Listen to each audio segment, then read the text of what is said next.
আমি তো একটা দেশ চিনি, এই দেশে কোনো বেনামাজি নেই। আমি 6 বার গেছি ওই দেশে, কোনো বেনামাজি ওই দেশে নেই।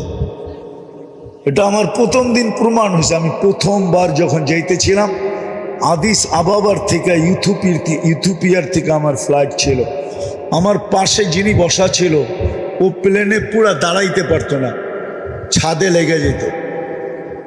প্লেন একটু নিচা থাকে না, লাগেজ লুগেজ বড়ার পরে তো মাথা উঁচা করতে পারতো না, এরকম লম্বা। আর মাশাআল্লাহ কালো তো এরকম কালো, আফ্রিকার মানুষ তো চাঁদের, আফ্রিকার মানুষ কালো। তো আমি কথা বলতে বলতে ওরে নামাজের সময় চলে আসছে, আমি নামাজের কথা বলছি, তো ও হাসি দিয়া বলে, মুসলমান নামাজ পড়ে না, তুমি এই কথা বিশ্বাস করলা কি, ধারণা করলা কি করে যে মুসলমান আর নামাজ পড়বে না? দেখলাম নামাজ পড়লো প্রথমবার। তা আমার দাওয়াত ছিল ওর বাড়িতে, তো নামাজের সময় আমি গেলাম, তো বলল চলো আগে নামাজ পড়ে নি, পরে খাবো।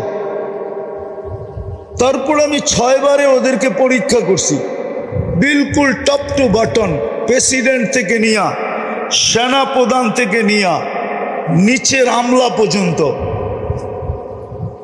একজনও পাই নাই নামাজের আজান কানে ঢুকছে আর বলছে নামাজ আগে কাজ পড়ে।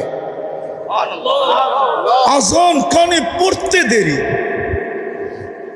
চিৎকার দিয়া উঠা বলে নামাজ আগে কাজ পড়ে, এবং নিজে ইমামতি করে নামাজ পড়ায়। কি আমি প্রেসিডেন্টকে দেখছি নিজে ইমামতি করে নামাজ পড়ায়।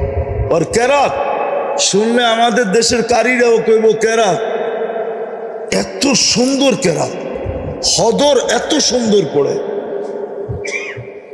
তো মেরে দোস্ত, আমরা কি একটা ইউনিয়ন বানাইতে পারবো না?